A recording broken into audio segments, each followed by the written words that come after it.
锦里肯定是所有去成都的人都会逛的地方。全国几乎所有的旅游城市都会有这么一条仿古的步行街，锦里应该是其中质量最高的一个。走在这条街上，确实古色古香，符合大家对古代商业街的想象。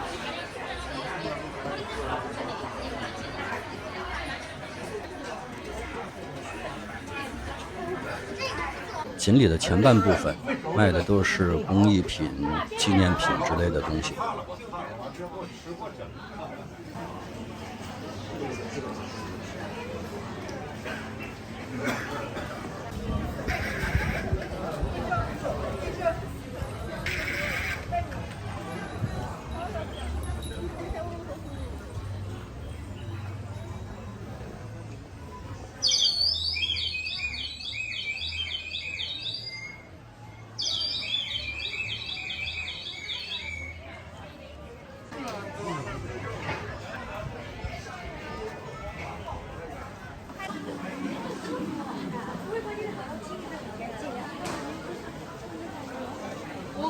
前面正对着的是一个戏台，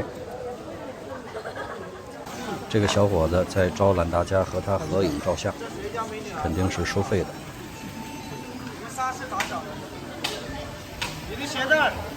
不过这么一惊一乍的，会不会让大家都不敢过去了呢？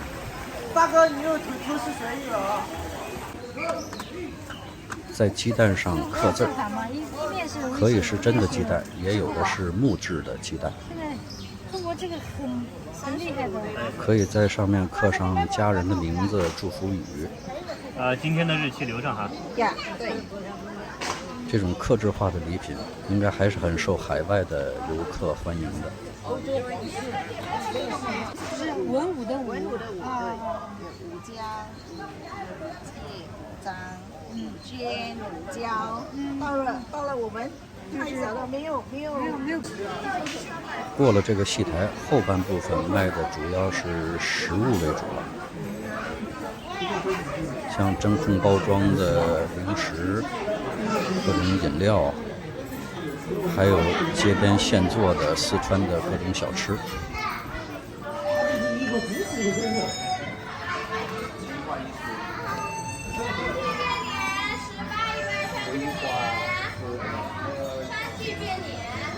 街边还有很多店在招揽大家去看川剧变脸，后面大家会看到。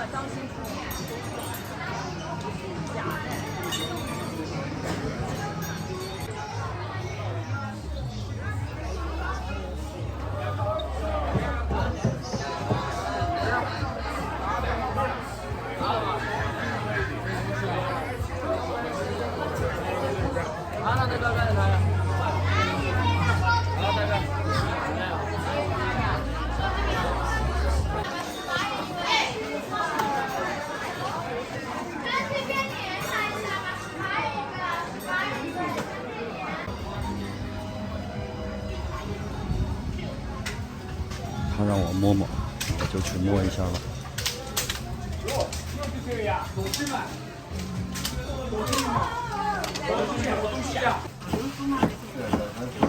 现场手工制作的糖。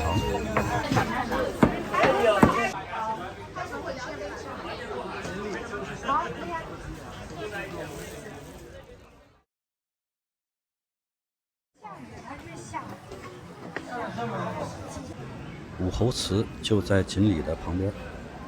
武侯祠是纪念诸葛亮而建的，里面除了诸葛亮还有刘关张的塑像之外，还有很多各代帝王、文人墨客、达官贵人题的诗啊、匾呀什么的。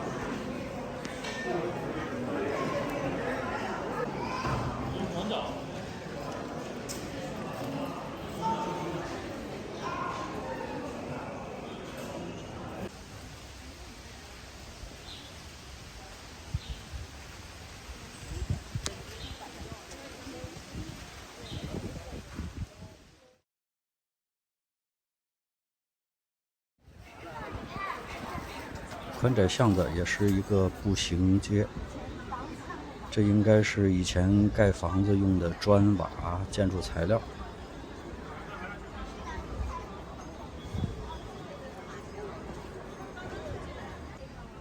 这是以前的井台。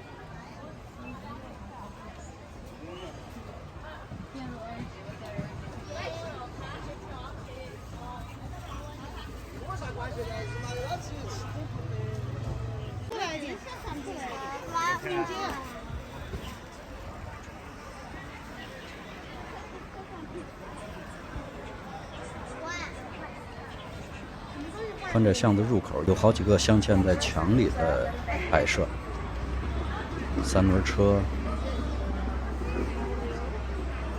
以前的家具、缝纫机、电视机，还挺有意思。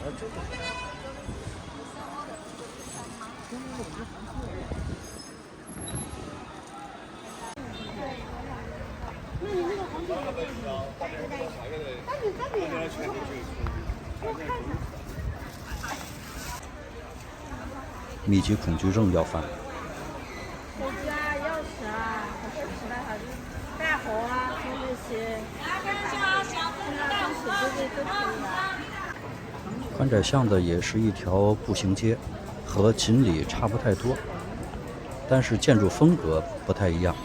锦里更像是以前的商业街，而宽窄巷子更像是以前真正的胡同。两面都是住宅民房，而且旁边有很多院子是可以进去的，现在已经开成了茶馆啊、戏院啊、饭馆啊之类的。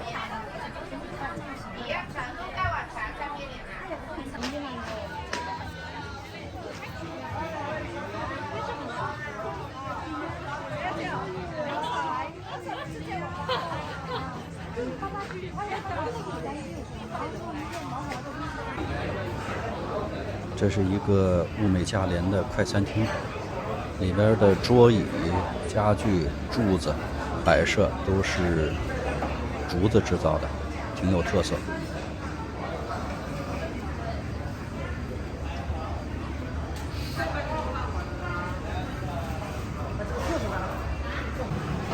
很多街边小吃，但是建议大家还是不要在景点吃这些东西，质量并不是太高。要吃饭或者吃小吃的话，还是去饭馆和真正的商业街比较好。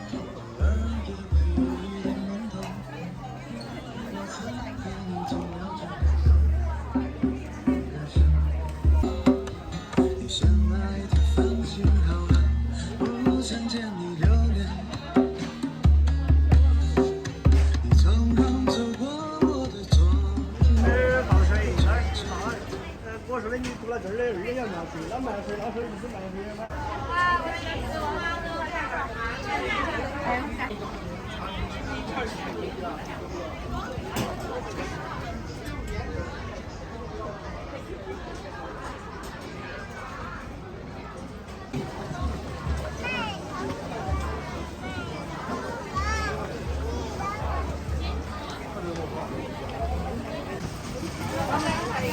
这也是一个很红的打卡拍照的地方，穿着民族服装的小妹妹，但是有的拍照风格就不太能让人理解了。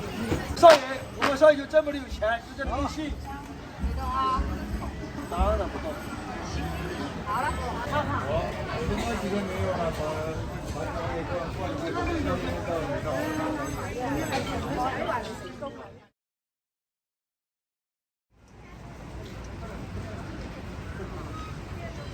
四川是道教的发源地之一，青羊宫就是一个很重要的道观。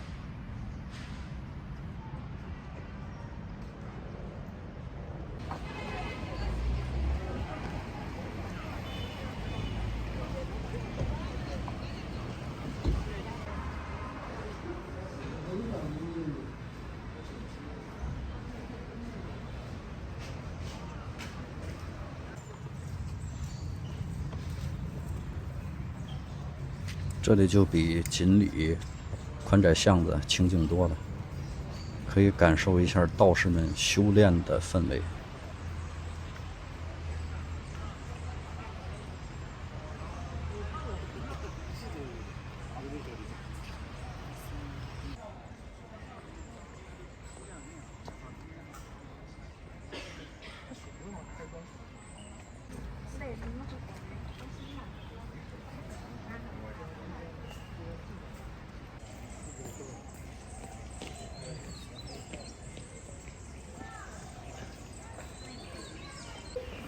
所谓的青阳，脚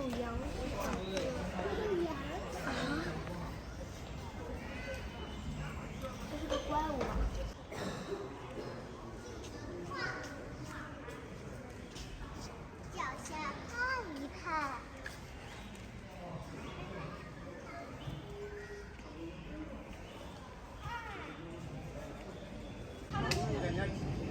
这是道教武术吗？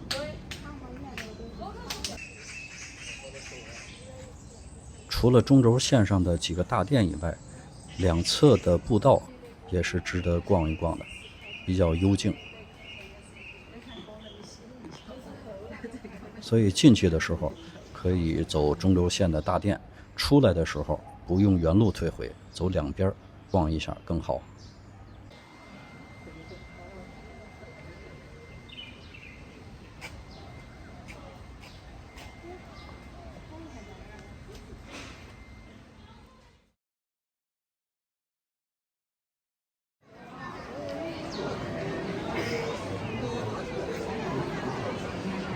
文殊院是佛教的寺庙，刚出地铁站就已经感受到文艺的气息了。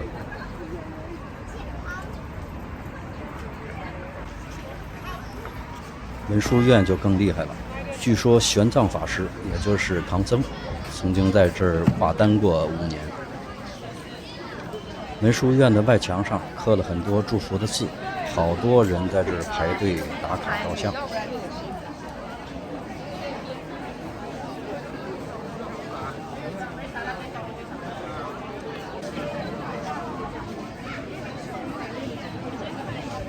但是有的字儿，像这个和字儿、平字儿，就没有前面的福字儿那么受欢迎了。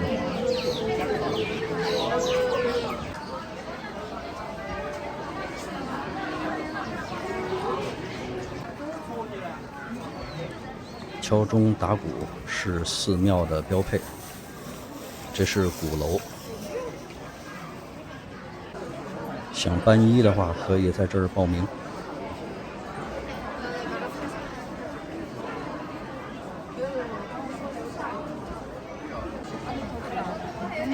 免费的佛茶，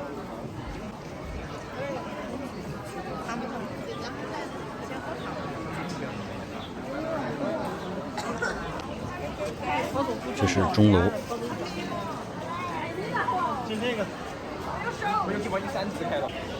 免费的香。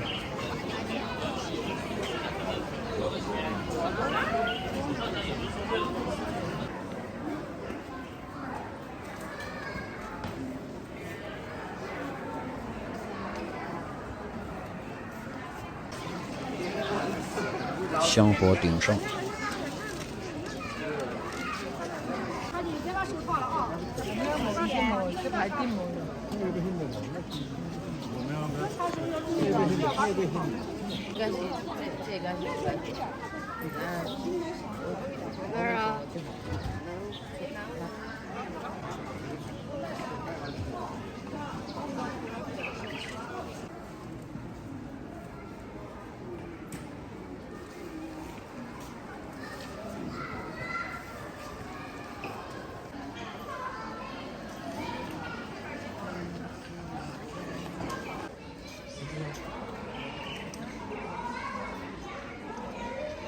排队拜舍利子。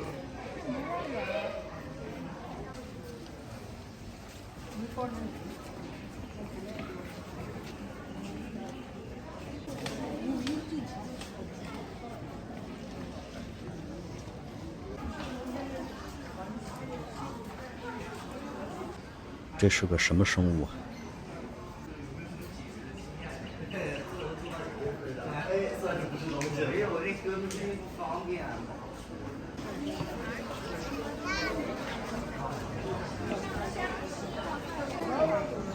文殊院里有一处供奉祈福用的蜡烛灯的地方，挺好看。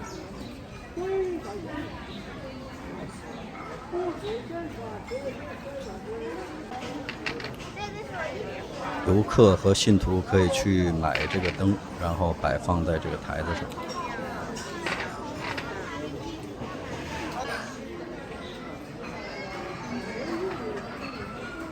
这么多蜡烛灯点在一起，看着还是挺壮观的。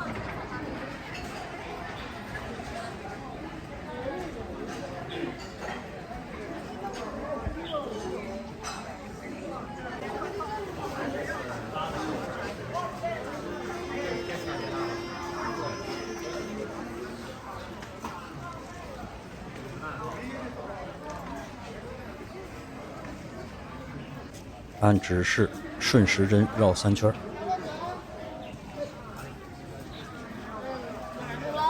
看见了吗？这我不一定啊，相当于嘛。球呢？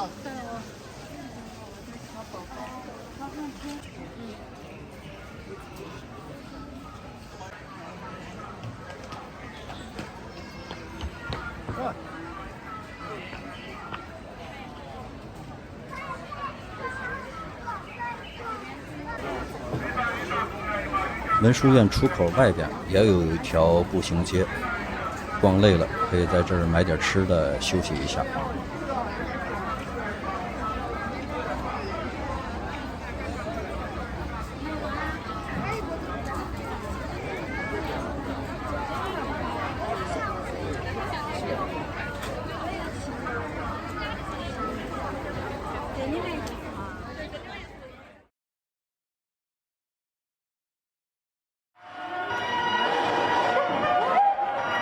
最后一个不是景点，但是也是很有名的川剧变脸。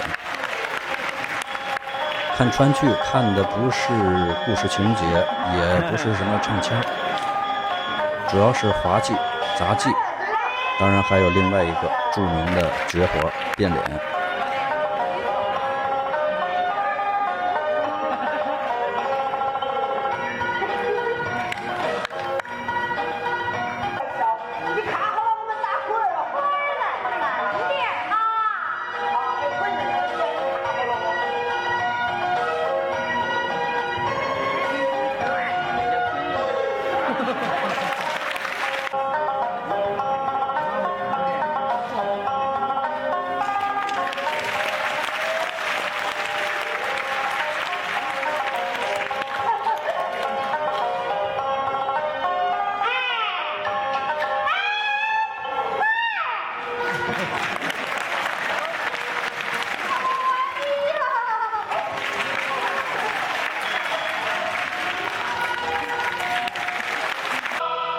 变脸确实是一个绝活，据说到现在变脸的具体手法也没有流传出来，只有拜师学艺干这一行的才知道诀窍。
京人能店、木偶也能店。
注意看这个走进观众席的人。